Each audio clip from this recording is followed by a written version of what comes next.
Pakistan's descent into total chaos. Pakistan में लोग खाने के लिए एक दूसरे से लड़ रहे हैं, आटा खरीदने के लिए ट्रक्स के पीछे भाग रहे हैं। तारीखी तौर पर तो ये कोई जमहूरी रियासत है। अस्सलाम वालेकुम दोस्तों, मैं हूं शाहिद शाही और आज पाकिस्तान को आज़ाद हुए ऑलमोस्ट 77 साल होने को है। लेकिन कुछ लोगों के मुताबिक पाकिस्तान आज भी आज़ाद नहीं है। कि पाकिस्तान के जो नए प्रधानमंत्री बने हैं शहबाज शरीफ, तो उन्हें Pakistani army chief general Bajwa ने ही सिलेक्ट किया है। और यहाँ तक कि कुछ लोगों के मुताबिक पाकिस्तान में डिक्टेटरशिप है। वेल तो आइए जानते हैं आज के इस वीडियो में कि पाकिस्तान में पॉलिटिकल क्या मसले आ रहे हैं और क्या आज पाकिस्तान सच में एक डिक्टेटरशिप बन चुका है या फिर अवाम अपनी मर्जी से पाकिस्तान में कोई भी फैसला ले सकते हैं। तो चले बिना वक्त जाया किए शुरू करते हैं आज की वीडियो। मैं हूँ शाहिद शाही और आप देख रहे हैं शाहिद शाही। दोस्तों सबसे पहले समझते हैं कि पाकिस्तान का नाम क्या है। The Islamic Republic of Pakistan यानी इस्लामी जमहूरिया पाकिस्तान, जिसका मतलब यह है कि इस कंट्री में पब्लिक अपनी मर्जी से किसी को भी पावर दे सकते हैं। जिसका मतलब यह है कि यहाँ पर रेगुलर इलेक्शंस होंगे, जिसका मतलब यह है कि अवाम की मर्जी से ही प्राइम मिनिस्टर बनाया जाएगा, जिसका मतलब यह है कि सिर्फ पब्लिक ही किसी को पॉलिटिकल पावर दे सकती है। दोस्तों इन सारी बातों में कुछ बातें तो हो रही है हमारे मुल्क में, लेकिन कुछ ऐसी बातें हैं जो नहीं हो रही।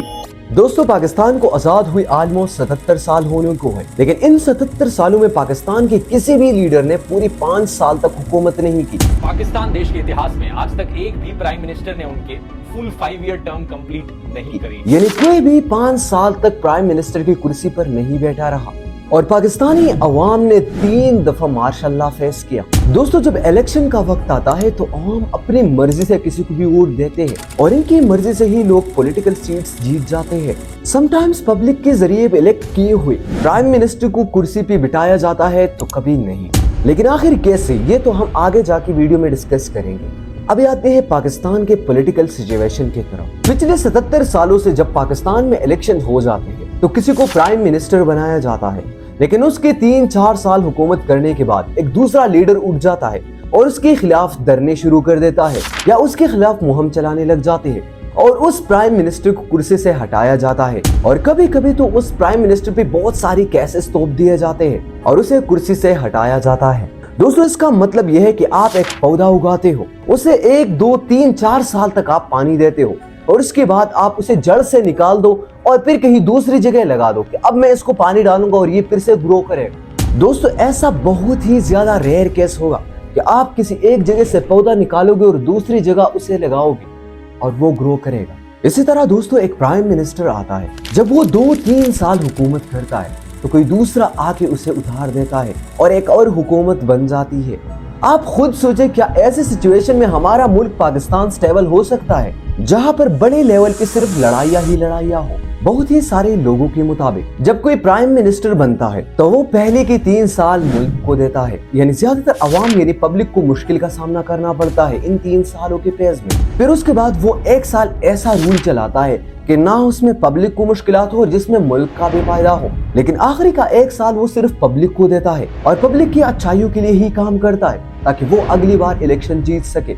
चाहे दोस्तों इस चीज में लालच हो या कुछ और, लेकिन हम पब्लिक का तो फायदा है ना। दोस्तों जब भी ये पेज आने को होता है कि पब्लिक के लिए आसानी हो, जो महंगाई पिछले 3-4 साल में आई है उसको कम करने का वक्त आया हो, इतनी में एक और लीडर आ जाता है और उस लीडर को उतार देता है या उस पे कोई झूठे केस डाल दिए जाते हैं और उसे उतार दिया जाता है और फिर नई सिरे से एक नई हुकूमत आती है। जब नई हुकूमत आती है तो वो शुरू होती है उसी महंगाई से, जिसका प्लान होता है कि मैं 3-4 साल इसी तरह महंगाई रखूंगा या इससे भी मजीद महंगाई करूंगा और उसके बाद फिर महंगाई कम करूंगा और आवाम के लिए अच्छे का सोचूंगा। वो यही सोचता है, लेकिन जब 3-4 साल हो जाते हैं उसकी हुकूमत को किए हुए तो एक और आ जाता है और उसे उतार देता है। दोस्तों यही साइकिल पाकिस्तान में पिछले 77 सालों से चलता आ रहा है। आज पाकिस्तान में जो महंगाई है, अगर ये किसी और कंट्री में आती तो उस कंट्री के हालात कुछ और होते, लेकिन पाकिस्तान का अवाम इस चीज के साथ आदी हो चुका है। हमारे पुराने लोग इस ट्रेंड के साथ आदी हो चुके हैं। अगर हम पाकिस्तान को इंडिया से कंपेयर करें तो इंडिया में 1950 से ही रेगुलर इलेक्शन शुरू हुए हैं और रेगुलरली हर प्राइम मिनिस्टर 5 साल अपनी हुकूमत पूरी कर लेता है।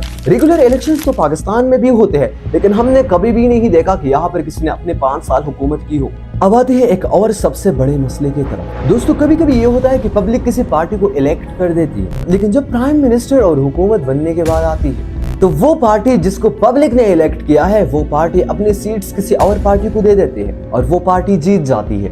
दोस्तों इस चीज का एक सिंपल सोल्यूशन होना चाहिए कि जब मैं एक पार्टी को वोट दूं, वो पार्टी आखिर क्यों दूसरी पार्टी के साथ मिल जाती है और किसी और का हुकूमत मुझे फेस करना पड़ता है। दोस्तों आज तक हमने पाकिस्तान के प्राइम मिनिस्टर की कुर्सी से हटाने के लिए बहुत सारी आवाजें उठाई हुई, किसी लीडर के दबाव में आकर, किसी लीडर की मोहब्बत में आकर या किसी लीडर की नफरत में आकर, लेकिन इस चीज में हमें पता नहीं चलता कि हम अपने पाकिस्तान को ही नुकसान दे रहे हैं। दोस्तों मेरा पॉलिटिक्स से दूर दूर तक कोई नाता नहीं, लेकिन आज पाकिस्तान के हालात इतने ज्यादा खराब है कि पाकिस्तान की सारी अवाम जिस लीडर को प्राइम मिनिस्टर बनाना चाहती है उस लीडर को नहीं बना पा रही है। दोस्तों अगर हम रिसेंटली 2024 में इलेक्शंस की बात करें तो उसमें सबसे ज्यादा सीट्स इंडिपेंडेंट कैंडिडेट्स ने लिए थे जो कि एक्स पीटीआई की कैंडिडेट्स थे, यानी इस हिसाब से पीटीआई के किसी बंदी को प्राइम मिनिस्टर होना चाहिए था।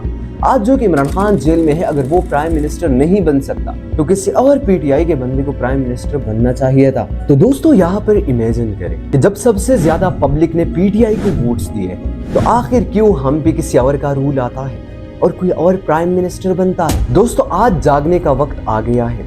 आज के बाद और आज से आपने अपने हक के लिए आवाज उठाना है, चाहे वो महंगाई के खिलाफ हो, चाहे वो पॉलिटिक्स के खिलाफ हो, चाहे वो किसी और चीज के खिलाफ हो, लेकिन आपने अपने हक के लिए और अपने भाइयों के हक के लिए आवाज उठाना है। उम्मीद है आज की वीडियो आपको थोड़ी सी अच्छी लगी हो और इसने आपकी थोड़ी सी आंखें खोली हो। अगर ऐसा है तो वीडियो को लाइक करें और चैनल को सब्सक्राइब करें ताकि ऐसे ही इंफॉर्मेटिव और इंटरेस्टिंग वीडियो सबसे पहले आप तक मिलती रहे। शुक्रिया।